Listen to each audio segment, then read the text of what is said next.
Safety Signal, the podcast that talks about the people, the technologies, the ideas that are making our communities safer. From the front lines to hospitals to schools, we're telling the stories that matter. I'm your host, Rob Monkman, and today we're talking about a topic that is a little bit outside of the box. We're talking about how safety isn't crisis response. It's actually a school improvement issue. And joining us today is somebody who's lived this from every angle as a coach, a teacher, an award-winning principal, and now as the Chief Development Officer here at CENTEGIX. Rocky, thanks so much for joining us today. Thanks, Rob. Greatly. Glad to be here. For those that don't know, can you give them a little bit of background about your history and how you came to be here at CENTEGIX? Yeah, so I appreciate the opportunity, number one, to have this conversation with you. This is something that has always been at the centerpiece of my career, but also just what I believe about how schools can be better schools.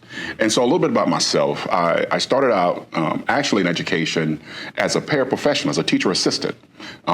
Way back when I was a college student at Morehouse College, my mom decided I needed a job. And she got me a job as a paraprofessional. And that's when I really fell in love with education. Prior to that, I was actually pre-law. I was actually thinking about going to law school, being an attorney, et cetera, et cetera. Fell in love with education, went back to school, changed my major, and became a fifth grade teacher. Taught fifth grade, then became an assistant principal at high school, elementary principal, high school principal. During that time, I was already doing some consulting work with a couple of other organizations, and it kind of got me into this idea of doing things outside of the K-12 practitioner space. I was also thinking about being a superintendent during that time, and I went through a superintendent professional development program, realized that superintendency was really not my path, and so I moved into this direction of supporting schools and supporting leaders. I've worked for several companies along the way, Performance Matters, Amplify, Power School. I've worked for some nonprofits like Innovations for Learning. They're now called Chapter One, and also New Leaders. And so I joined CENTEGIX about 4.5 years ago, actually because I had a relationship with Daniel Dooley. I'd known Daniel for several years, and he called me up and said, hey, we've got this opportunity that we think that you'd be great for. Had the conversation with Daniel, our CEO, Brent Cobb, everything sort of fit. And I joined CENTEGIX December of 21. And so I've been here about 4.5 years, and it's been a great ride. Fantastic. So you've witnessed some of the safety challenges firsthand in your previous role, in your previous life, and now you're on the other side. And I got to ask, from a school leadership standpoint, what were some of the things that kept you up at night? Well, my last principalship, I was principal of Newton High School, which is in Covington, Georgia, right outside of Metro Atlanta, on the outer edge of Metro Atlanta, I should say. And, it was a school in transition.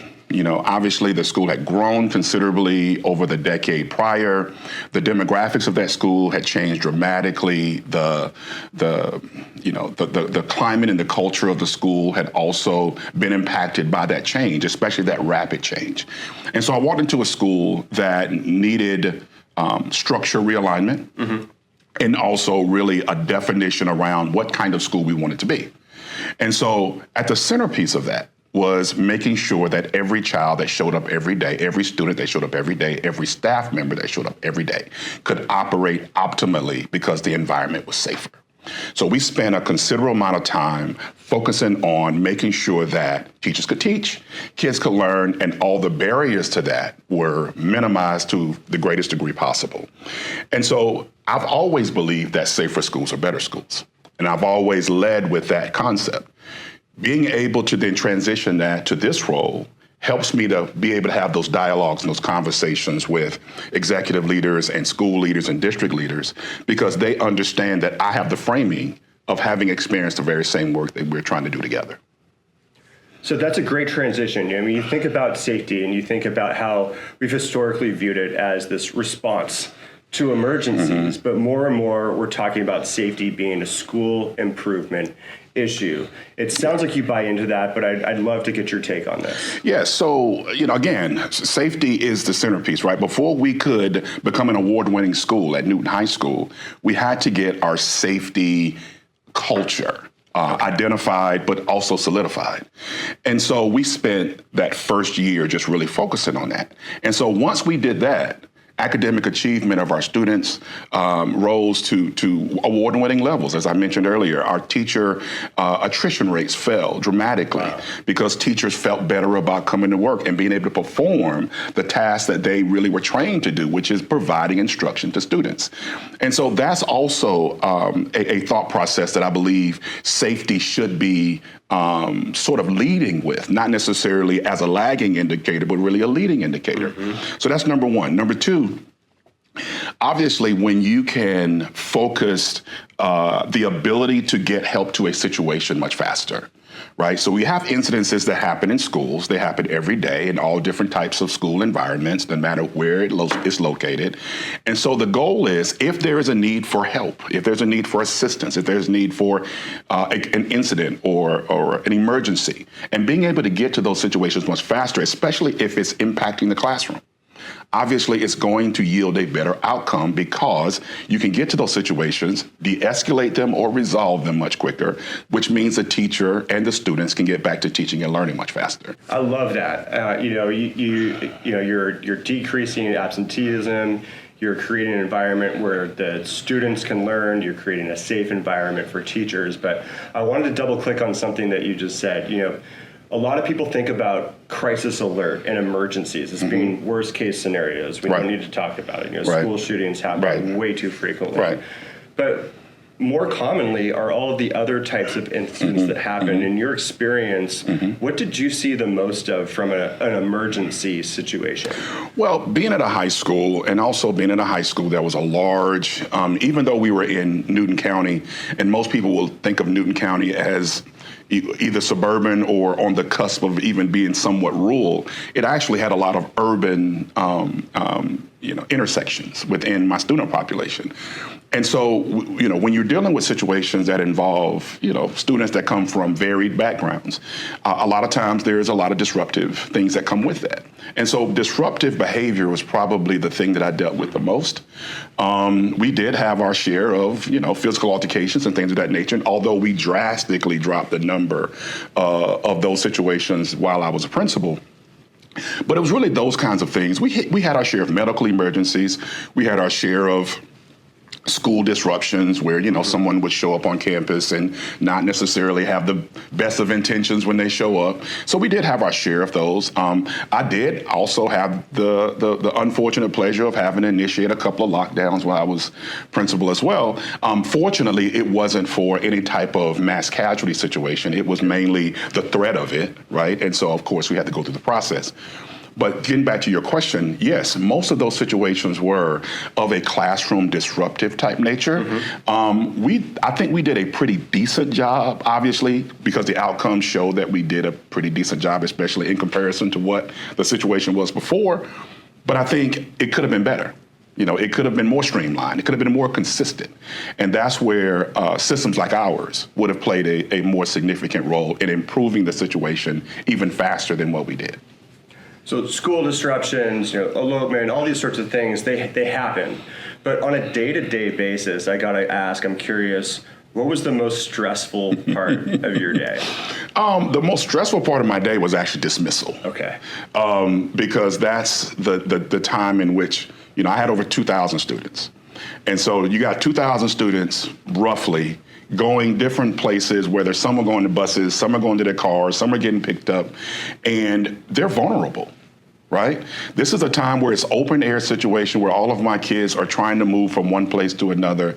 And you're trying to make sure you monitor. You try to make sure that you guide them in the way, even though they're high school students, right? You're trying to guide them to the right place where they're not congregating and doing things that could potentially lead to another situation that is disruptive. So that was always part of the day that was the most stressful for me.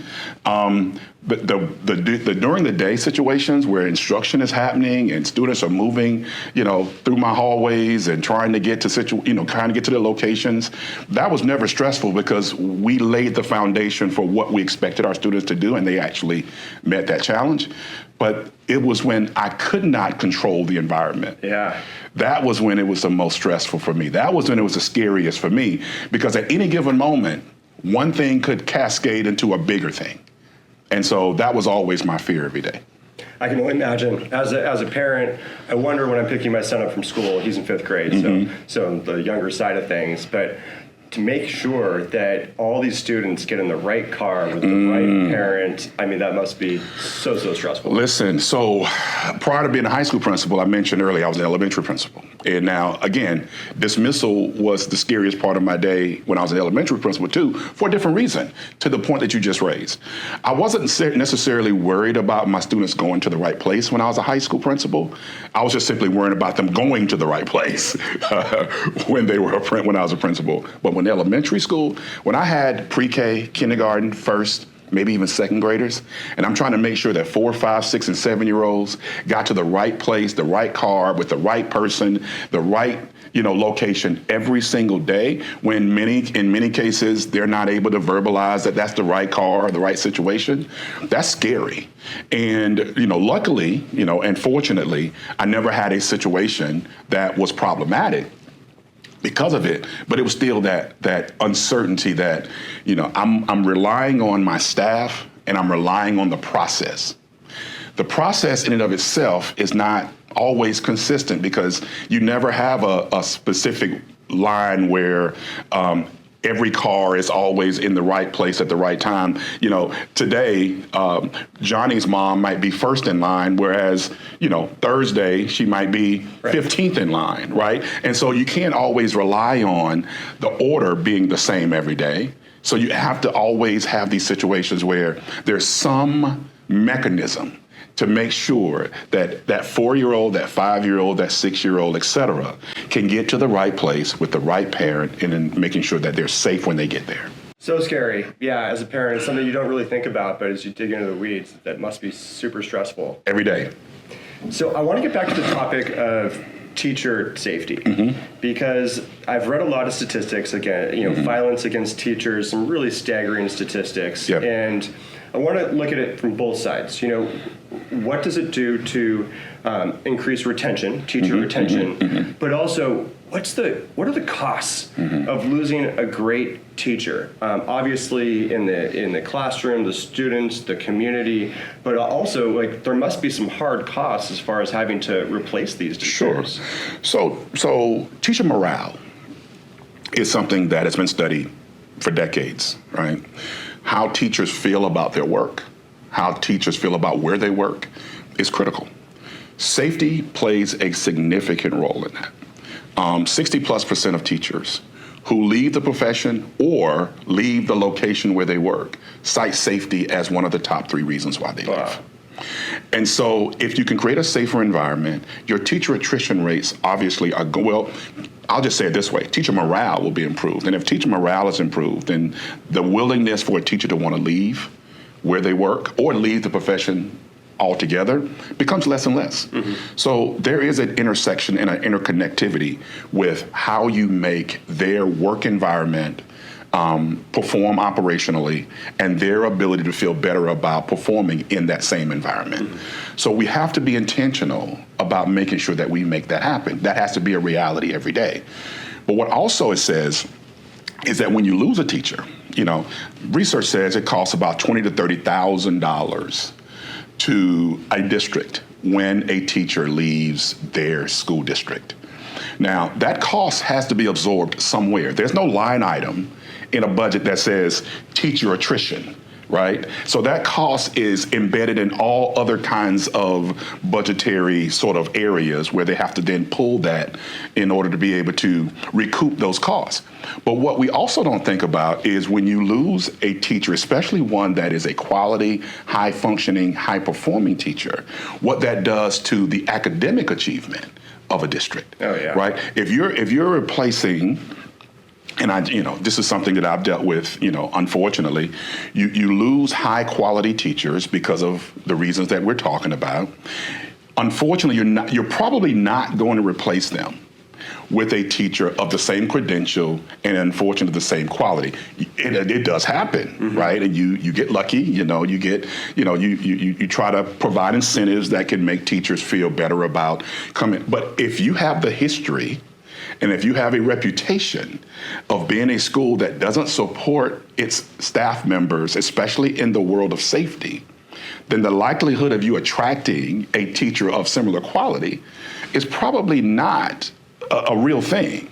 And so making sure that you can keep that at the forefront also. Yes, the hard cost, the 20 to 30,000 that I mentioned is a real thing, but the damage that it will do academically to students because you're going to lose a quality teacher and probably not replace them with one of similar quality is also something that has to be talked about as well. Such great points. I mean, there's obviously the monetary impact, 20,000 a teacher. I think I read somewhere that the impact nationwide is something around like $8 billion a year, which is crazy. But that aside, parents, we want to move to districts with that have great reputations, great scores. And so not having great teachers is going to affect enrollment ultimately. Absolutely. But it also, the great teacher concept or the great teacher idea is also very prominent. But what's also prominent is, how do I feel about my child going to that school, and what infrastructure and levels of support are in that school to make sure that I know that my child is safe? Those are things that parents have to make real hard decisions about every day. We have parents who decide on a daily, weekly, monthly, yearly basis, does my child feel like they can perform optimally in that environment? And is safety a part of the reason why they can or can't? And so if I'm thinking about that as a parent, and I have choices, I have options, I have to think about what is the best environment for my child. If safety is not being used as a way of making sure that this overall school is achieving and overall school is improving, if that's not the lens that I see my child's school, then 9 times out of 10, my child is probably going to go somewhere else where I do feel like there can be considerations along those lines. And so, declining enrollments is a real challenge nationally. There's a lot of reasons why, but one of the primary reasons is parents are afraid to send their kids to some schools. That's a reality. We have to deal with it. We have to address it. We have to be holistic, and we have to be realistic about that being a critical situation that many of our districts are facing. Well, Rocky, thank you so much for highlighting how safety goes well beyond just crisis response. It really is a school improvement issue that companies like CENTEGIX are solving. Yeah. I got to ask, is there anything that we haven't covered today that we should be covering? I think we've had a great conversation. I appreciate the opportunity. If I could just simply add one more thing, as I think about safety, and I think about how schools and how districts can perform at its optimal level, one of the things that I've always believed is that what you invest in is what you value. Right? No different than in your home, in your business, it doesn't matter. What you invest in is what you value. And so we have to also make sure that districts have the resources that they can to invest in solutions like ours or other solutions that are going to make the environment safer. So what I would simply add is that I encourage communities to get more involved in making sure that the resources are there. Yes, parents have choices to make as relates to where they send their children to school, and ultimately they will send their children to the best places that they can within the means that they have. But also it means being a champion and a voice. Right? It means speaking at board meetings and speaking to district leaders when they have concerns about safety, but doing it in a way that is about results and not necessarily just about, my individual feelings about the situation. I know that's the paramount thing. Yeah. But ultimately, we want champions out here making sure that safety is also at the forefront of the decisions, not just because it's on a school improvement plan or a strategic plan, but it's actually being seen as an actionable outcome, and that I can actually measure that. Measure it with data, measure it with improved outcomes for students, measure it with higher teacher effectiveness scores, higher school rating scores, whole 9 yards. So all of that has to play a significant role. And if we can encourage stakeholders to get more engaged and involved, I believe schools will be improved as a result. Rocky, thank you so much for your time today. Really appreciate it. I'm sure this is the first of many conversations that we're going to have. For those of you out there, this is the first podcast of the Safety Signal. So this will be available on YouTube and wherever you get your podcast episodes. And there's going to be more to come. This has been such an awesome conversation. Rocky, thank you again. Thanks, Rob. Appreciate it.